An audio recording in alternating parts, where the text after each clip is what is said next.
રાજકોટ જિલ્લામાં ફરતા પશુ દવાખાનાઓની સેવા પશુપાલકો માટે આશીર્વાદરૂપ બની રહી છે। રાજ્ય સરકારની 1962 મોબાઈલ વેટરનરી ડિસ્પેન્સરી યોજનાના 6 વર્ષ પૂર્ણ થતા ઉજવણી કરવામાં આવી હતી। જિલ્લામાં કાર્યરત 25 મોબાઈલ સેવા એકમોએ છેલ્લા 5 મહિનામાં કુલ 25,269 પશુઓને વિનામૂલ્યે સારવાર આપી છે, જેમાં 2,296 ઇમરજન્સી કેસનો પણ સમાવેશ થાય છે। તો બીજી તરફ કરુણા એનિમલ એમ્બ્યુલન્સ દ્વારા રખડતા અને નિરાધાર 2,782 પ્રાણીઓની સારવાર કરવામાં આવી છે।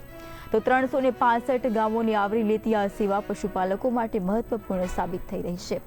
1962 પર કોલ કરીને પશુઓ માટે તાત્કાલિક સારવાર મેળવી શકાય છે। અનેક જીવ બચાવનારી કામગીરી બદલ ટીમોની રાષ્ટ્રીય સ્તરે સન્માન પણ મેળવ્યું છે।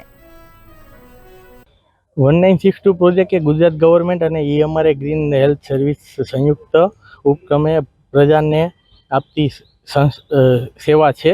જે 1962 આપણે 1962 પર કોલ કરવાથી સિટી લેવલે કરુણા એનિમલ એમ્બ્યુલન્સ જે આપેલી છે તે નિરાધાર પશુ માટે છે, અને જે પશુપાલન માટે 10 ગામ દીઠ મોબાઈલ વેટરનરી યુનિટ આપેલા છે, જે રાજકોટ જિલ્લામાં 25 કાર્યરત છે, અને ટોટલ એમ્બ્યુલન્સ રાજકોટ ડિસ્ટ્રિક્ટમાં 27 કાર્યરત છે, અને છેલ્લા 5 મહિનામાં આપણે 22,000થી વધારે પશુઓને